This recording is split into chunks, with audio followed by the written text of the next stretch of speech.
¿Cómo están? Tengan ustedes muy buenos días cuando son las 8:01 de la mañana y continuamos en Radio Análisis en esta mañana de día miércoles 4 de mayo del año 2022. El medio ambiente, que hace algún tiempo había quienes creían equivocadamente que era un tema, en realidad probablemente es el gran tema. De hecho, el cambio climático es seguramente el gran desafío que enfrenta la humanidad el día de hoy. Por eso es tan importante conversar sobre este asunto y más aún con quien encabeza las políticas públicas en la materia. Nos referimos a la ministra del ramo, Maisa Rojas, a quienes saludamos a esta hora de la mañana. ¿Cómo está, ministra? Muy buenos días. Gracias por poder dialogar a esta hora. Muy buenos días, muy bien.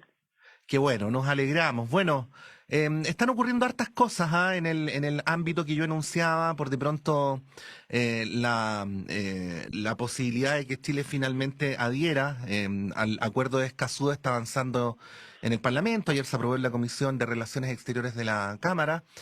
Volviendo al principio, es un tema que hemos tratado hartos años, ministra, y a quienes nos están escuchando como para refrescar la memoria y precisar. ¿Por qué es tan importante que Chile adhiera y en qué sentido es mejor un país que está dentro de Escazú, que es el actual o el que va a venir, que un país que está afuera, que es el que hemos tenido hasta ahora? Sí, mira, yo creo que lo primero que hay que decir es que Chile lideró la negociación del Tratado de Escazú. Así es que con estos pasos que se están dando, además quisiera decir de que ayer no solamente se aprobó en la Comisión de Relaciones Exteriores, sino que se aprobó por una muy amplia mayoría. Hubo solamente un voto en contra. Ujú. Entonces eso también es una muy buena señal de que ha generado un alto nivel de consenso. Entonces, bueno, Chile lideró este tratado y solamente en el último momento se, se decidió no firmarlo. Así que de alguna manera esto vuelve a Chile al liderazgo internacional en la región que tenía. Eso sería como lo primero que yo quisiera decir. Lo otro es que este es un tratado, es el primer tratado medioambiental que tiene la región. Garantiza unos derechos que le llamamos los derechos de acceso, ya son derechos Ujú. humanos, pero de acceso, que son el de la información, participación y justicia en temas ambientales. La idea es que con mayor información, con mayor participación y derecho a justicia, tomamos mejores decisiones. Y cuando tomamos mejores decisiones en el ámbito del medio ambiente, aseguramos un mejor medio ambiente y de esa manera aseguramos el derecho humano a un medio ambiente, a vivir en un medio ambiente sano, y también con eso el resto de los derechos humanos. Así que esa es la idea que hay detrás. ¿Y quién podría estar en contra y no entender de que en un mundo complejo que vivimos ahora más información, más transparencia, más participación trae finalmente beneficios para todos y todas? Sí, cuando uno firma acuerdos internacionalmente, ministra, suele suceder que tiene que adecuar legislación. Uh-huh. En el caso nuestro, ¿qué legislaciones o qué tipo de políticas habría que adecuar para poder estar en el estándar que pide Escazú? Claro. Bueno, es que ahí también hay una cosa especial de Ujú. Escazú, y es que tiene que cada estado va a ver hasta dónde llega, tiene que hacer una evaluación ya de las brechas que tiene. Y eso entonces, una vez que Chile sea parte, viene el proceso de una evaluación de las brechas que tiene, ¿ok? Ujú. Ahora, sin prejuicio de eso, obviamente nosotros sabemos que, por ejemplo, la verdad las cosas que en el caso de información y participación tenemos bastante avanzado, tenemos varias leyes, tenemos ley de transparencia. Muchas de nuestras leyes incluyen también participación, casi todos los procesos, de hecho, que nosotros llevamos adelante dentro del Ministerio de Medio Ambiente o más ampliamente la institucionalidad ambiental, la evaluación ambiental en general también incluye participación, pero ahí uno tiene que ver si uno esto lo puede mejorar y obviamente que hay espacio para mejorarlo. Y en cuanto al acceso a la justicia, tenemos tribunales ambientales. Así es que definitivamente no estamos en cero. Donde quizás no tenemos donde estamos más, donde vamos a tener que hacer mayor trabajo, y eso ya se está comenzando a trabajar junto con el Ministerio de Justicia, es en tener protocolos especiales para la defensa de, en el caso de personas que defienden el medio ambiente, defensores ambientales.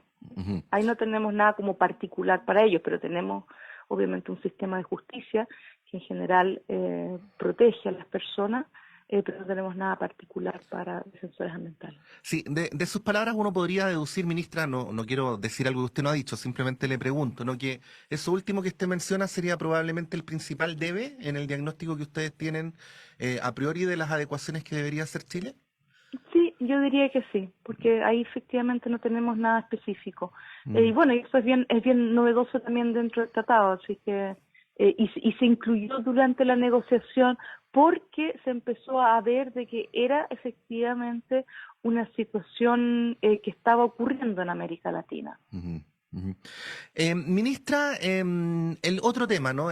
Otro gran tema, que es el de la crisis hídrica, que lo está padeciendo buena parte de nuestra población, en especial en algunas zonas. Sabemos que tenemos un problema grave que no depende exclusivamente de Chile resolverlo, sino una pequeña proporción que tiene que ver con el cambio climático. Pero también sabemos que esto tiene que ver con las políticas. Hay estudios, incluso estudios que se han hecho dentro de la Universidad de Chile, por poner un solo ejemplo respecto a Petorca, donde se advierte que hay problemas en la administración del agua, que hay problemas en la desigualdad en la distribución del agua. Y yo diría que Petorca es más bien un patrón que un caso puntual. Quería preguntarle al respecto del diagnóstico que ustedes hacen respecto a en cuánto se le puede atribuir a las a las malas políticas públicas del Estado de Chile los problemas de crisis hídrica que tenemos hoy día. Yo diría que bastante. Uh-huh. Yo diría que bastante.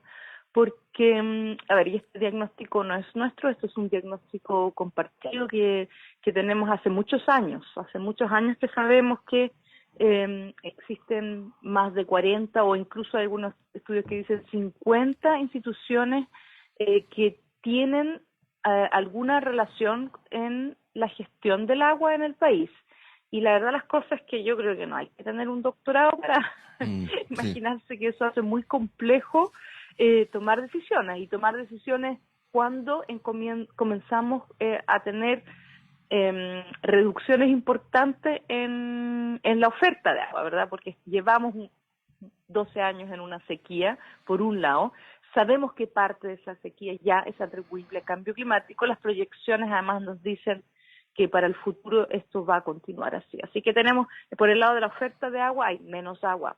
Por el otro lado, bueno, la población crece, por lo tanto hay más necesidades de agua y hay más demanda de agua también para otros, no solamente para personas, sino también para agricultura, para minería, para actividades productivas en general.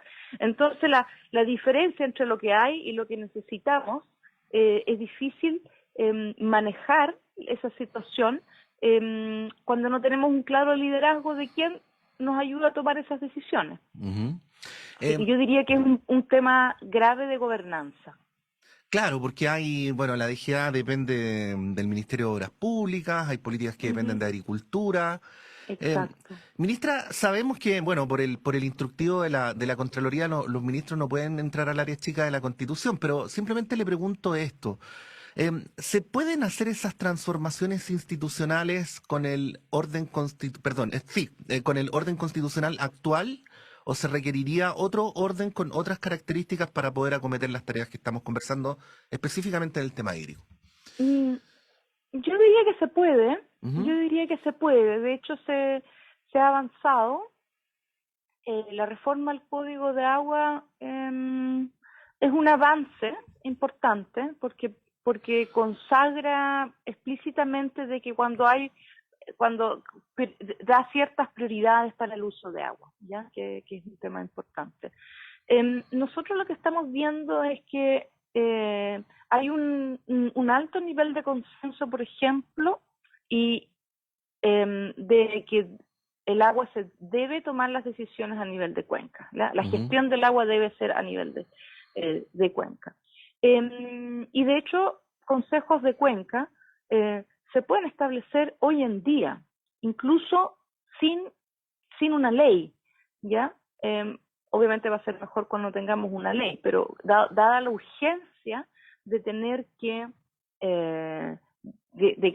tener que tomar decisiones efectivas a niveles de cuenca, estamos trabajando, perdón, estamos trabajando en que cada región comience con un consejo de cuenca, que va a ser liderado por los gobernadores. La parte técnica lo van a liderar las oficinas regionales de la DGA, del Ministerio de Agricultura, etcétera, etcétera. ¿Ya? Entonces esa estructura existe, y el consejo de cuenca como imaginémonos como es una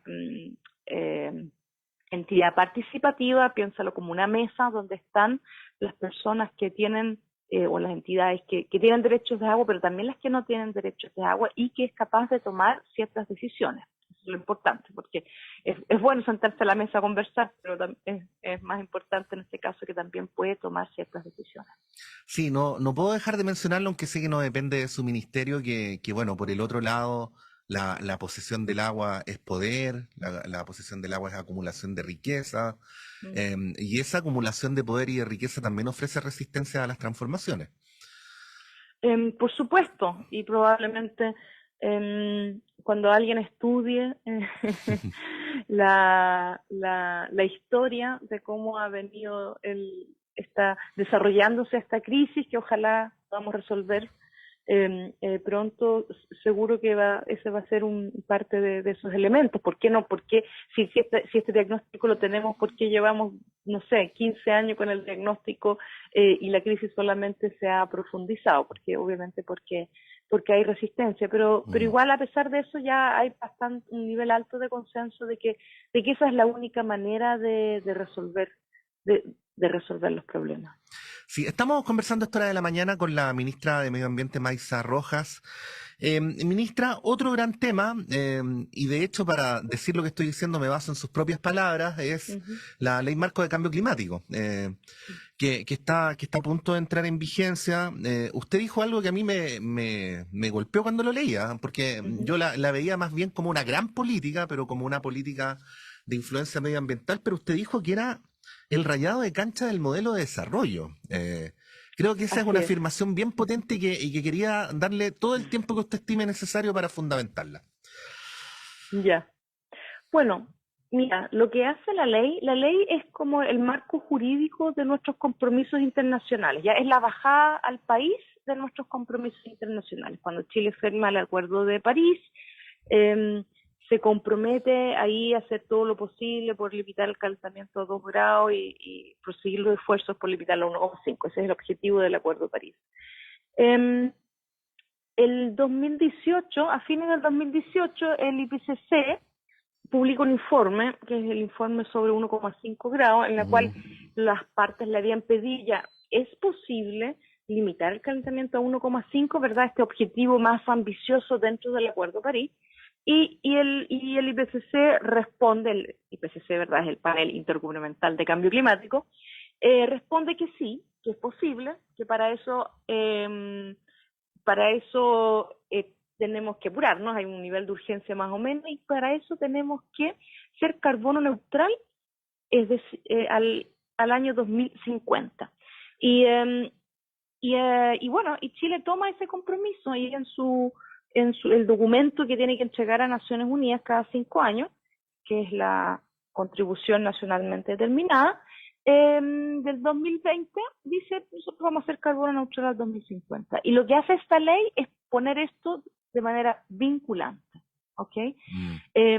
Y también así es que dice que vamos a hacer carbono neutral. ¿Qué significa eso? Significa que vamos a dejar de producir energía quemando combustibles fósiles. Eso así, bien en simple, eso significa. Y bueno, eso significa entonces de que, bueno, porque van a cerrar las centrales a carbón, que van a eventualmente cerrar las centrales a diésel, que vamos a dejar también probablemente en algún momento dejar de usar el gas, de que hay una transformación hacia la electromovilidad, de que vamos a manejar de manera distinta los residuos, que también emiten gases de efecto invernadero, que tenemos que reforestar, que tenemos que restaurar, y yo diría que todas esas cosas que tendremos que hacer y otras que no podremos hacer, por lo tanto, efectivamente, define para los próximos 30 años cómo nos vamos a desarrollar. Le pone una condición de borde. Le dice, esto no lo vamos a poder hacer. Vamos a tener que define una ruta. Sí, ¿ya? ministra, eso quería precisarlo, ¿no? Porque estamos hablando de las grandes fuentes de producción energética, pero estaba pensando también en las micro. Usted hablaba de la electromovilidad, ¿o no? Hoy día en Chile los automóviles usan combustibles fósiles, todos o casi todos. ¿Uno podría pensar a partir de esta ley un 2050 sin eso? ¿O no lo incluye necesariamente? Sí. Ya. Yo creo que vamos a tener todavía autos a combustión interna. Ya no vamos a vender autos a combustión interna. A partir del año 2035 no vamos a vender autos a combustión interna. Pero lo que sí es que no van a haber buses a combustión interna. Y vamos a tener camiones que andan, algunos pequeños eléctricos y otros a hidrógeno verde. Así que va a ser un mundo bien distinto. Yo recuerdo que el 2019, cuando nos estábamos preparando para la COP, me pidieron de escribir una columna para un diario en que yo me imaginaba el futuro. Y podía ser cualquier tema. Y mi columna se llamaba así, es noviembre del 2039, no, 39, a 20 años de la COP cierra la última bomba de benzina en Santiago. Así que efectivamente va a tener en los próximos 20, 30 años vamos a ver cambios en nuestras ciudades, en la manera en que, que nos movemos, que generamos energía, que va a ser muy distinto, va a ser muy visible en lo concreto y que va a tener beneficios no solamente para el cambio climático, sino que, por ejemplo, la electromovilidad tiene un montón de co-beneficios en calidad del aire, ¿verdad? Local, ruido, no en congestión, así que tampoco pensemos que es la panacea, ¿verdad? Sí. Ministra, finalizo con esto porque sabemos por interno que se tiene que ir a otra actividad. Usted hacía alusión a la importancia de la gobernanza en una pregunta anterior. Esta es una ley que involucra 17 ministerios. Sí. Y uno podría deducir, pero bueno, usted es la ministra, que en realidad ese involucramiento da cuenta de que necesitamos tener otro tipo de gobernanza para mejores políticas medioambientales en Chile. ¿Qué reflexión podría hacer en un país como el nuestro que tiende tanto a lo sectorial y que a veces eso, demuestra sus severos límites cuando uno quiere hacer transformaciones de mayor alcance? Claro.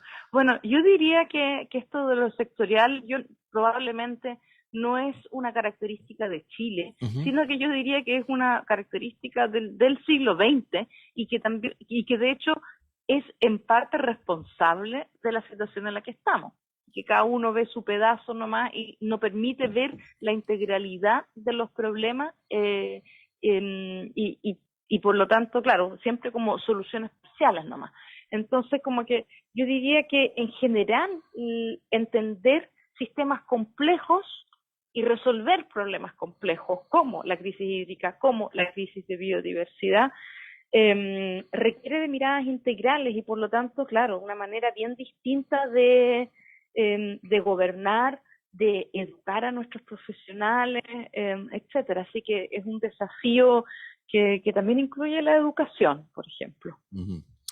Bueno, hay muchos temas para seguir conversando, pero no va a ser la última ocasión, por supuesto. Por de pronto agradecer a la ministra de Medio Ambiente, Maysa Rojas, quien además ha sido muy gentil con nuestros auditores y auditoras desde que sigue siendo profesora de la Universidad de Chile. Ministra, muchas gracias por este diálogo y que tenga un buen día. Gracias a usted, muy buen día. Ahí estaba la ministra Maysa Rojas explicando algunos de los temas bien cruciales que está tratando el Ministerio de Medio Ambiente. Yo creo que es un momento donde partes importantes de las políticas estructurales de Chile y sus transformaciones están pasando por esta cartera. Fíjense que en apenas 20 minutos hablamos de Escazú, de la importancia que tiene, hablamos también del diagnóstico y de las transformaciones que hay que hacer a nivel institucional para poder enfrentar esta crisis hídrica que ha generado tanto perjuicio a la población de nuestro país. Y por último, esta ley marco de cambio climático que está a punto de entrar en vigencia. Ya fue aprobada en el Parlamento, ya pasó por el Tribunal Constitucional y por lo tanto ahora lo único que falta es su promulgación. Son las 8:21 y continuamos con las conversaciones y con las informaciones en Radio Análisis.